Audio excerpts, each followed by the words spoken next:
ഇന്ന് കേൾക്കാൻ പാടില്ലാത്തതായിരിക്കുന്ന വാർത്തകൾ പോലും ഇന്ന് നമുക്ക് ന്യൂസ് പേപ്പറിൽ നമുക്ക് കാണുവാൻ ഗുണം കഴിയുന്നുണ്ട്. അത് മാത്രമേ വാർത്തയായിട്ട് നമുക്ക് കാണുവാൻ ഗുണം കഴിയുന്നുള്ളൂ. എന്നാൽ ഞങ്ങളിവിടെ കടന്നു വന്നിരിക്കുന്നത് കർത്താവായ യേശു ക്രിസ്തുവിന്റെ നിയോഗത്തിനനുസരിച്ച് നിങ്ങൾ ലോകത്തെമ്പാടും പോയി എൻ്റെ സുവിശേഷം അറിയിക്കണം എന്ന് പറഞ്ഞ ആ സുവിശേഷം അറിയിപ്പാനായിട്ടാണ് ഞങ്ങൾ കടന്നു വന്നിരിക്കുന്നത്. ഒരുപക്ഷെ നിങ്ങൾ ചോദിച്ചേക്കാം, ഈ സുവിശേഷം എന്താണ്?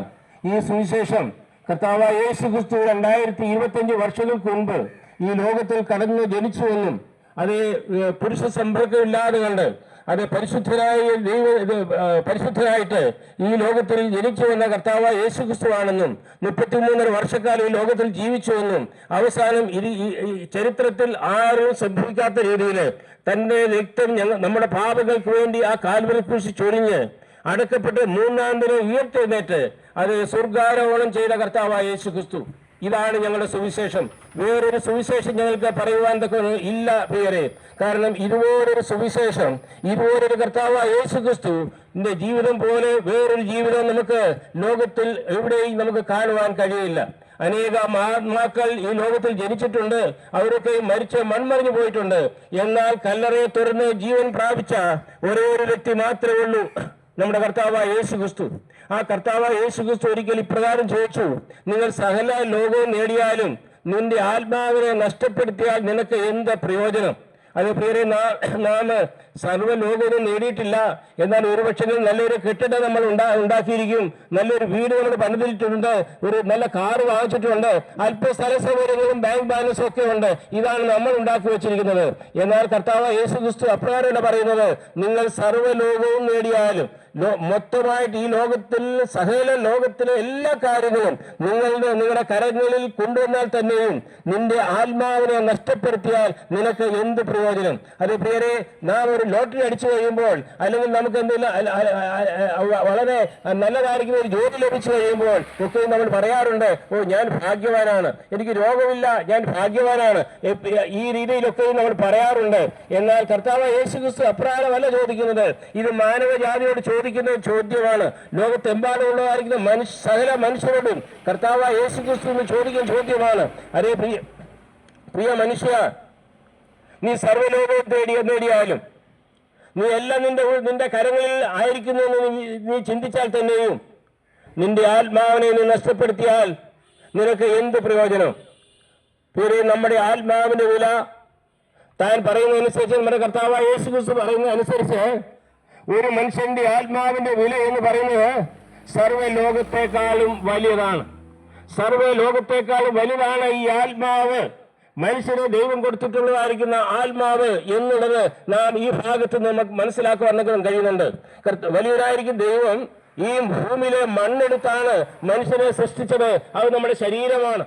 എന്നാൽ പ്രാണനും അതേ ആത്മാവ് എന്ന് പറയുന്നത് വലിയവനായിരിക്കും ദൈവം തന്റെ മൂക്കിൽ ഊതി തന്റെ മനുഷ്യന് ആത്മാവിനെ കൊടുത്തു. അത് മനുഷ്യൻ മരിച്ചു കഴിഞ്ഞാൽ ഈ ശരീരം ഈ മണ്ണിൽ തന്നെ ചേരുമെങ്കിൽ തന്നെയും ദൈവം തന്നതായിരിക്കുന്ന ഒരു വസ്തുതയുണ്ട്, അത് ആത്മാവാണ്. ആത്മാവ് ദൈവസന്നിധിയിലേക്ക് കടന്നു പോവുകയാണ്. പ്രിയരെ, ഞാൻ വീണ്ടും ആ ചോദ്യം തന്നെ ഞാൻ ചോദിക്കുകയാണ്. സർവ്വലോകവും നിങ്ങൾ നേടിയെന്ന് വിചാരിച്ചുകൊണ്ട് എനിക്ക് യാതൊരു ഒരു കുഴപ്പമില്ല, ഞാൻ എല്ലാ കാര്യങ്ങളെല്ലാം ഭംഗിയായി നടക്കുന്നുണ്ട്, എൻ്റെ മക്കൾ ജോലിയുണ്ട്, എനിക്ക് ജോലിയുണ്ട്, എനിക്ക് യാതൊരു കുഴപ്പമില്ല എന്ന് ചിന്തിക്കുന്നുവെങ്കിൽ ഇവിടെ കർത്താവായ യേശു ക്രിസ്തു ചോദിക്കുകയാണ്, നിന്റെ ആത്മാവിന്റെ അവസ്ഥ എന്താണ്? നിന്റെ ആത്മാവിനെ കുറിച്ച് നീ ചിന്തിച്ചിട്ടുണ്ടോ? പാട്ടുകാരൻ ഇപ്രകാരം ഒരു പാട്ട് പാടിയിട്ടുണ്ട്, ജീവിതയാത്രക്കാരാ കാലടികൾ എങ്ങോട്ട്? നാശത്തിൻ പാതയോ ജീവന്റെ മാർഗമോ? ലക്ഷ്യം നിന്റെ മുൻപിലുണ്ട്. നമ്മൾ ഓരോരുത്തരും ജീവിതയാത്രയിലാണ്. അത് ഒരു ജീവിതയാത്ര എന്ന് പറയുമ്പോൾ ഇവിടുന്ന് ട്രിവാൻഡ്രത്ത് പോകുന്ന യാത്രയല്ല, ഇവിടുന്ന് എറണാകുളത്തിന് പോകുന്ന യാത്രയല്ല. നിന്റെ ജീവിതത്തിന് ഒരു യാത്രയുണ്ട്. ആ യാത്രയ്ക്ക് 2 ലക്ഷ്യമാണുള്ളത്. അത് ജീവന്റെ മാർഗം അല്ലെങ്കിൽ നാശത്തിന്റെ മാർഗം. ഇന്ന് തീരുമാനം എടുക്കേണ്ടതാണ്. ഇന്ന് തന്നെ തീരുമാനമെടുക്കേണ്ട ആവശ്യമുണ്ട്. ഇന്ന് തന്നെ നിന്റെ ജീവിതത്തിലേക്ക് തിരിഞ്ഞു നോക്കേണ്ടതുണ്ട്. ജീവിത പാട്ടുകാർ പാടുന്നത് ഒരു പ്രാവശ്യം ആവർത്തിക്കുകയാണ്. ജീവിതയാത്രക്കാരാ, കാലടികൾ എങ്ങോട്ട്? നിന്റെ കാലുകൾ ഇപ്പോൾ എങ്ങോട്ടാണ് വെച്ചിരിക്കുന്നത്? ഒരു പക്ഷേ നിനക്ക് എല്ലാം കാംക്ഷിച്ചുകൊണ്ട് ഈ ലോകത്തിൻ്റെതായിരിക്കുന്ന ആഡംബരങ്ങൾക്കനുസരിച്ച്, ഈ ലോകത്തിന്റെ മുഖങ്ങൾക്കനുസരിച്ച് ഭാവമെങ്കിലുമായിരിക്കും ജീവിതം നയിച്ചുകൊണ്ട് നിനക്കൊരു യാത്ര ചെയ്യുവാൻ കഴിയും. എന്നാൽ ഓർത്തുകൊള്ളുക, ആ യാത്രയുടെ അന്ത്യം നാശമാണ്. എന്നാൽ ഒരു കാലടി വെക്കേണ്ട സ്ഥാനമുണ്ട്. അത് സ്വർഗമാണ്. അത് ആ ജീവന്റെ മാർഗമാണ്. ആ ജീവന്റെ മാർഗത്തിലേക്കാണ് കർത്താവായ യേശുക്രിസ്തു നിന്നെ മാടി വിളിക്കുന്നത്. അത് കർത്താവായ യേശുക്രിസ്തു പറഞ്ഞു, ഞാൻ തന്നെ വഴിയും സത്യവും ജീവനുമാകുന്നു, ഞാനാണ് വഴി. പ്രിയരെ, ആ വഴിയിൽ കൂടിയാണ് നമുക്ക് യാത്ര ചെയ്യേണ്ടത്. ഏത് വഴി? ആ വഴി എന്ന് പറയുന്നത് കർത്താവായ യേശുക്രിസ്തുവാണ്.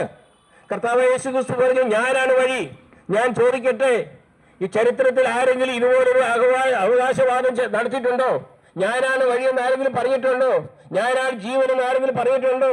ഞാനാണ് സത്യമെന്ന് ആരെങ്കിലും പറഞ്ഞിട്ടുണ്ടോ? അസത്യത്താൽ കൂമ്പാരം കൂടിയിരിക്കുന്ന ഒരു ഉലകത്തിൽ നാം ജീവിക്കുമ്പോൾ സത്യത്തിന്റെ നേതാവായി, സത്യത്തിന്റെ ജേതാവായി, സത്യത്തിന്റെ ഗുരുവായി ഈ ലോകത്തിൽ 2000 വർഷങ്ങൾക്ക് ജനിച്ച ഏക വ്യക്തി, ആ വ്യക്തിയെ കുറിച്ചാണ് ഞാനിപ്പോൾ നിങ്ങളോട് സംസാരിക്കുന്നത്. അത് മറ്റാരുമല്ല, കർത്താവായ യേശുക്രിസ്തുവാണ്. പ്രിയരെ, ഈ ആത്മാവ് നിനക്ക് നഷ്ടമാകുന്നുവെങ്കിൽ അത് നമ്മെ കൊണ്ടുപോകുന്നത് ആ ജീവനാശത്തിലേക്കാണ്. എങ്ങനെയാണ് ആ ജീവനാശത്തിലേക്ക് കൊണ്ടുപോകാൻ കാരണമായി തീർന്നിരിക്കുന്നത്? നമുക്കറിയാം പ്രിയരെ, ഈ കേരളം വളരെ സാക്ഷരികമായിട്ട് ഉന്നത സ്ഥലത്തെത്തിയിരിക്കുന്ന ഒരു സംസ്ഥാനമാണ് നമ്മുടെ കേരളം.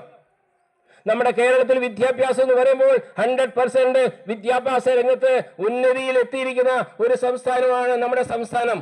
അത് നമുക്ക് ഏവർക്കും അറിയാവുന്ന കാര്യമാണ്. ദൈവത്തിന്റെ രാജ്യം എന്ന് പറയത്തക്കോണം കേരളത്തെ ഒരു സമയത്ത്, ഒരു കാലത്ത് ലോകം കേരളത്തെ അപ്രകാരം വിളിച്ചിരുന്നു. എന്നാൽ ഇന്ന് ചിന്തിച്ച് നോക്കുക.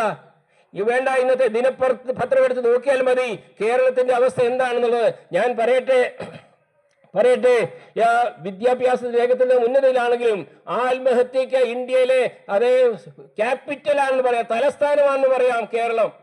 ആത്മഹത്യ ഇത്രയും വർദ്ധിച്ചുകൊണ്ടിരിക്കുകയാണ്. ഞാൻ ചോദിക്കട്ടെ, വിദ്യാഭ്യാസത്തിന് കുറവാണോ ആത്മഹത്യക്ക് കാരണം? പണത്തിന്റെ കുറവാണോ ആത്മഹത്യക്ക് കാരണം? വേറെ ഏതെങ്കിലും വിഷയമാണോ ആത്മഹത്യക്ക് കാരണം? ഒരേ കാരണം മാത്രം, പാപം നിന്നെ കാർന്ന് തിന്നുകൊണ്ടിരിക്കുകയാണ്. പാപത്തിന്റെ ഫലമാണ് നീ ഈ വിധത്തിലുള്ളതായിരിക്കുന്ന അസാന്മാർഗമായിരിക്കുന്ന കാര്യത്തിലേക്ക് നിങ്ങളുടെ കാലുകളെ വെച്ചിരിക്കുന്നത്.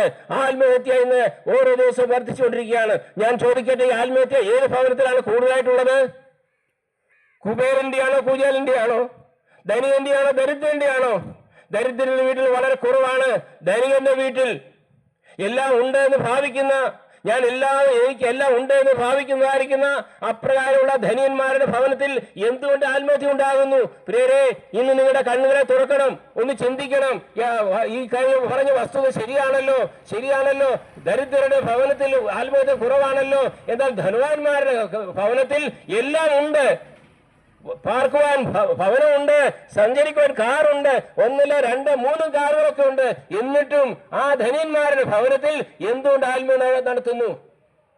ഞാൻ പറയട്ടെ, കാരണം ഒന്ന് മാത്രമേ ഉള്ളൂ. അത് വളരെ സ്പഷ്ടമാണ്. പാപം നിന്നെ കാർന്ന് തിന്നുകൊണ്ടിരിക്കുകയാണ്. പാപം നിന്നെ ആ സ്ഥാനത്തേക്കാണ് നിന്നെ കൊണ്ടുപോകുന്നിരിക്കുന്നത്. അതുപോലെ സ്ത്രീ പീഡനം എത്രമാത്രം വർദ്ധിച്ചിരിക്കുകയാണ് ഇപ്പോൾ. നമ്മുടെ കുഞ്ഞുങ്ങളെ പോലും നമുക്ക് വെളിയിലേക്ക് സ്വതന്ത്രമായിട്ട് വിടാൻ പറ്റുന്നില്ല. കാരണം എന്ത്? നമുക്ക് പേടിയാണ്. നമ്മുടെ അയൽവക്കാരെ നമുക്ക് പേടിയാണ്. നമുക്ക് മറ്റുള്ളവരായിരിക്കുന്ന കോളേജിലുള്ളവരെ നമുക്ക് പേടിയാണ്.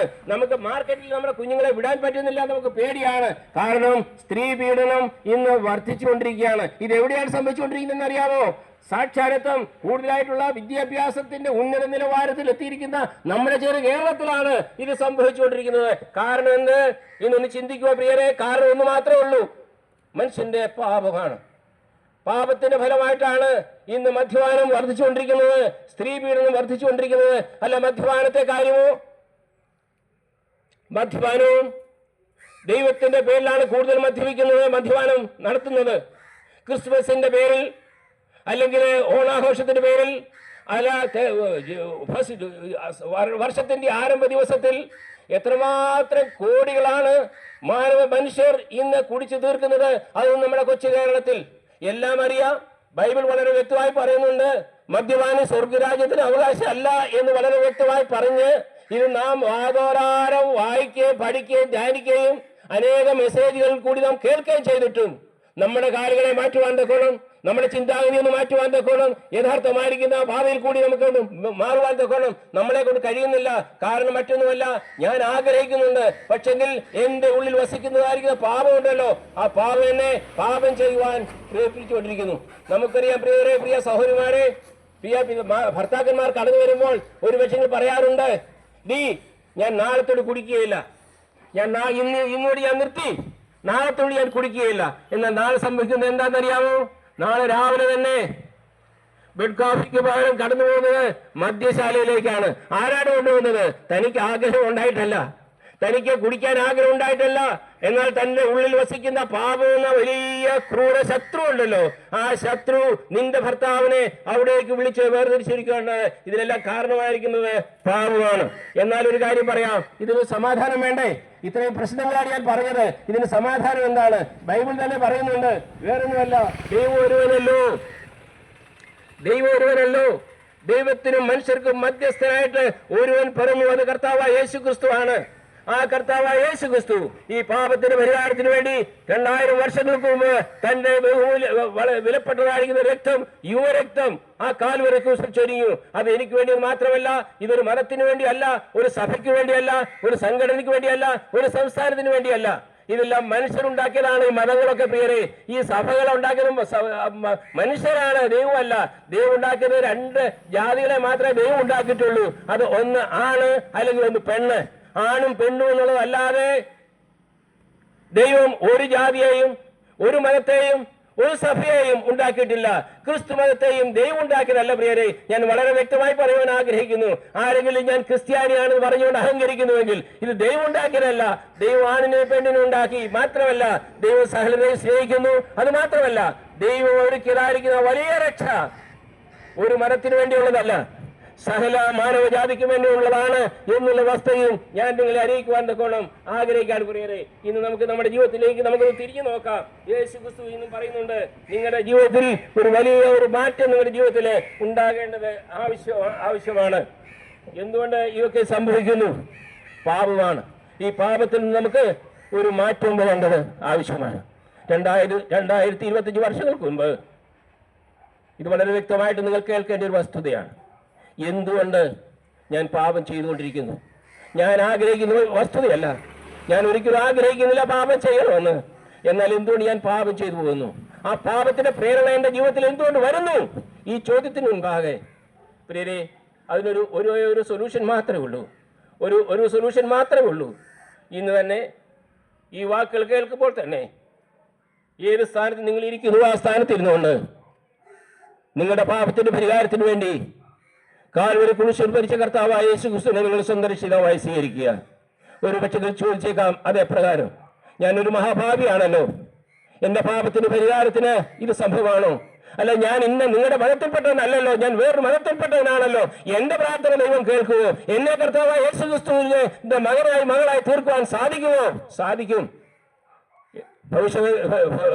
പ്രവചനത്തിൽ ഇപ്രകാരം പറയുന്നുണ്ട്, നിന്റെ പാപം കടിച്ചൂപ്പായിരുന്നാലും ഞാൻ ഹിമം പോലെ വെളുപ്പിക്കാം. ഒരു പക്ഷേ എന്നെ കേൾക്കുന്ന പ്രിയമുള്ളവരെ, വിവിധ സ്ഥലങ്ങളിൽ നിന്നുകൊണ്ട് കേൾക്കുന്ന പ്രിയമുള്ളവരെ, നിങ്ങളുടെ പാപം എത്ര കടിഞ്ചുവപ്പായിരുന്നാലും ആ കടിഞ്ചുവപ്പായിരിക്കുന്ന പാപത്തെ ഹിമം പോലെ വെളുപ്പിക്കുവാൻ തയ്യാറായി നിൽക്കുന്ന ഒരു കർത്താവായ യേശു ക്രിസ്തു, അവൻ ഇന്നും നമ്മെ മാടി വിളിച്ചുകൊണ്ടിരിക്കുകയാണ്. അതേ വചനത്തിൽ പ്രകാരം പറയുന്ന കർത്താവായ യേശു ഇപ്രകാരം ഒരിക്കൽ ആഹ്വാനം ചെയ്തു, അധ്വാനിക്കുന്നതിനും ഭാരം ചുമക്കുന്നതുമായുള്ളവരെ എന്റെ അടുക്കൽ വരുവേ, ഞാൻ നിങ്ങളെ ആശ്വസിപ്പിക്കാം. അധ്വാനിക്കുന്നതിനും ഭാരം ചുമക്കുന്നവരായുള്ളവരെ എന്റെ അടുക്കൽ വരുവേ. ഞാൻ ചോദിക്കട്ടെ, ഇതിഹാസത്തിൽ ആരെങ്കിലും ഇതുപോലെ വിളിച്ചിട്ടുണ്ടോ? നിങ്ങളെ ആരെങ്കിലും വിളിച്ചിട്ടുണ്ടോ? നിങ്ങളുടെ പണം കണ്ടുകൊണ്ട് നിങ്ങളെ ആരെങ്കിലും വിളിച്ചു കാണും. എന്നാൽ നിങ്ങൾ അധ്വാനിച്ചുകൊണ്ടിരിക്കുമ്പോൾ പാപത്തിന്റെ ഭാരത്താൽ നിങ്ങൾ വലഞ്ഞു കഴിയുമ്പോൾ നിങ്ങളെ സ്നേഹിക്കുവാൻ, നിങ്ങളുടെ പാപത്തിൽ നിങ്ങൾക്ക് വിടവ് തരുവാൻ, പാപത്തിൽ നിന്ന് നിങ്ങൾക്ക് ഒരു ബോധം ലഭിപ്പാൻ നിങ്ങളെ ആരെങ്കിലും വിളിച്ചിട്ടുണ്ടോ? ഇതാ ഒരുവൻ മാത്രം. ഞങ്ങൾ ആരെ കുറിച്ച് പ്രസംഗിക്കുന്നു? ആ കർത്താവായ യേശു ക്രിസ്തു നിങ്ങളെ ഇന്ന് വിളിക്കുന്നു. പ്രിയരെ, പണം കൊണ്ട് നമുക്ക് നമ്മുടെ ജീവിതത്തിൽ സമാധാനം ലഭിക്കുകയില്ല. ഈ സമാധാനം നമുക്ക് ഒരു മാർക്കറ്റിലും കിട്ടുകയില്ല. അല്ല നമുക്ക് പൈസ കൊടുത്തു കഴിഞ്ഞാൽ സമാധാനം കിട്ടുമെന്ന് പറഞ്ഞ് ഇന്ന് മാർക്കറ്റിൽ പോയാൽ കിട്ടുമെന്നുണ്ടായിരുന്നെങ്കിൽ ഇന്നത്തെ ധനവാന്മാർക്കെല്ലാം സമാധാനം കിട്ടുമായിരുന്നു. എന്നാൽ പ്രിയരെ, സമാധാനം ഒരു മാർക്കറ്റിൽ ഒരു ചന്തയിലും പോയാൽ നമുക്ക് കിട്ടുന്നൊന്നല്ല. ഈ സമാധാനം കിട്ടണമെന്നുണ്ടെങ്കിൽ ഈ സമാധാനം തരാമെന്ന് പറഞ്ഞൊരു കർത്താവുണ്ട്. ആ കർത്താവ് നിങ്ങളെ ഇന്നും വിളിക്കുന്നു. ഈ സമയത്ത് നിങ്ങൾ ഇരിക്കുന്ന സ്ഥാനത്തിരുന്നുകൊണ്ട് കർത്താവായ യേശു ക്രിസ്തുവിനെ രക്ഷിതാവായി സ്വീകരിക്കുവാൻ ഇപ്പോഴാരും നിങ്ങൾ പ്രാർത്ഥിക്കുന്നുവെങ്കിൽ, കർത്താവെ, ഞാൻ പാപി, കഴിഞ്ഞ നാളുകളെല്ലാം ഞാൻ വളരെ പാപം ചെയ്തിട്ടുണ്ട്, ഞാൻ അനേകരെ ദുഃഖിപ്പിച്ചിട്ടുണ്ട്, ഹീനമായ പ്രവർത്തനങ്ങൾ ഞാൻ ചെയ്തിട്ടുണ്ട്. എന്നാൽ ഇത് അവിടുത്തെ തൃപ്പാദിയിലേക്ക് കടന്നു വരുന്നു. എൻ്റെ പാപത്തിന് വേണ്ടി അവിടുന്ന് 2000 വർഷങ്ങൾക്ക് മുമ്പ് കാൽവരിയെ കുറിച്ച് മരിച്ചു എന്നുള്ളത് ഞാൻ പൂർണ്ണമായി വിശ്വസിക്കുന്നു. ഇത് മതപരിവർത്തനമല്ല, മനപരിവർത്തനം. നിങ്ങളുടെ മനസ്സിനൊരു മാറ്റം വരുന്നുവെങ്കിൽ, നിങ്ങളുടെ ജീവിതത്തിൽ ഒരു വലിയൊരു നിങ്ങളുടെ സ്വഭാവത്തിന്, നിങ്ങളുടെ വാതാവരണത്തിന്, നിങ്ങളുടെ എല്ലാവിധമായിരിക്കുന്ന കാര്യങ്ങൾക്ക് ഒരു വ്യത്യാസം വരുന്നുവെങ്കിൽ നിങ്ങൾക്ക് കർത്താവ് യേശു ക്രിസ്തുവിന്റെ മകനായി മകളായി തീരുവാൻ കഴിയും. ഈ സ്ഥാനത്ത് നിങ്ങൾ ഇരുന്നുകൊണ്ട് ഇപ്രകാരം പ്രാർത്ഥിക്കുമോ? കർത്താവെ, ഞാനൊരു പാപി, എന്നെ രക്ഷിക്കണമേ. അവിടുന്ന് എൻ്റെ പാപത്തിനൊരു കാൽവരിയെ കുറിച്ച് മരിച്ചു എന്ന് ഞാൻ വിശ്വസിക്കുന്നു. ഇപ്രകാരം നിങ്ങൾ പ്രാർത്ഥിക്കുന്നുവെങ്കിൽ നിങ്ങൾ കൈയിരിക്കുന്ന ഇരിപ്പിടത്തിൽ വേറൊരിടത്തും പോകണ്ട, ഒരു തീർത്ഥയാത്രയും ചെയ്യേണ്ട, ഒരു ദാനധർമ്മം ചെയ്യേണ്ട. നിങ്ങൾ ഒരു പക്ഷേ നിങ്ങളുടെ ഒരു പൈസ ഇല്ലായിരിക്കും, ബാങ്ക് ബാലൻസ് 0 ആയിരിക്കാം. നിങ്ങൾക്ക് വിശ്വാസം ലഭിക്കുമെന്ന് ബൈബിൾ പറയുന്നു. വേറെ മതങ്ങളുടെ ഇതല്ല, ഈ കർത്താവ് യേശു ക്രിസ്തു പറയുന്നു നിങ്ങൾക്ക് സമാധാനം ലഭിക്കും. ആ സമാധാനം ലഭിക്കുന്ന കർത്താവ് യേശു ക്രിസ്തുവിലേക്ക് കടന്നു വരുവാൻ തക്കണം ഞാനിപ്പോൾ നിങ്ങളെ ആഹ്വാനം ചെയ്യുകയാണ്. മാത്രമല്ല, ഈ എൻ്റെ വാക്കുകൾ കേൾക്കുന്ന പ്രിയരെ, ഒരു പക്ഷേ നിങ്ങളിൽ പല രോഗികളായിരിക്കാം, ഒരു പക്ഷേ നിങ്ങൾ പല ക്ലേശങ്ങളും കടന്നു പോകുന്നവരായിരിക്കാം, അസമാധാനത്തോട് ജീവിക്കുന്നവരായിരിക്കാം. ഒരു പക്ഷേ ഇന്നലെ രാത്രിയിൽ ഉറങ്ങിക്കാണുകയില്ല. അങ്ങനെയുള്ളവരോട് ഞാൻ പറയട്ടെ, നിങ്ങൾക്ക് വേണ്ടി ഞങ്ങൾ പ്രാർത്ഥിക്കുന്നതാണ്. നിങ്ങൾക്ക് വേണ്ടി കർത്താവായ യേശു ക്രിസ്തു 2000 വർഷങ്ങൾക്ക് മുമ്പ് കടന്നു വന്നത്. നിങ്ങളെ സ്നേഹിക്കുന്ന ഒരു കർത്താവായ യേശു ക്രിസ്തുവാണ്. നിങ്ങളുടെ പാപം കണ്ടുകൊണ്ട് നിങ്ങളെ ശത്രുതകൾ കാണുന്ന ഒരു കർത്താവല്ല. കർത്താവ് പാപത്തെ വെറുക്കുന്നു, എന്നാൽ പാപിയെ സ്നേഹിക്കുന്നു. കർത്താവ് പാപത്തെ വെറുക്കുന്നവരാണ്. എന്നാൽ അതോടൊപ്പം തന്നെ നീ എത്ര പാപം ചെയ്യുന്ന പാപിയാണെങ്കിൽ ആ പാപിയെ സ്നേഹിക്കുന്ന ഒരു കർത്താവാണ്. ആ കർത്താവിനെയാണ് ഇന്ന് നിങ്ങൾ പരിചയപ്പെടുത്തുവാൻ നിങ്ങൾ കടന്നുകൊണ്ടിരിക്കുന്നത്. ഈ കർത്താവിനെ നിങ്ങൾ സന്തോഷമായി സ്വീകരിക്കുക. ഈ വാക്കിൽ കൂടി ദൈവം ഈ കേട്ടതായിരിക്കും എല്ലാ പ്രിയപ്പെട്ട ഹൃദയത്തിൽ ഇന്ന് ഈ മധ്യാഹ്നവേളയിൽ സംസാരിക്കട്ടെ, ഇടപെടട്ടെ. അതിനായി ഞങ്ങൾ പ്രാർത്ഥിക്കുന്നു. ദൈവനാമം മഹത്വപ്പെടുമാറാകട്ടെ. ആമേൻ.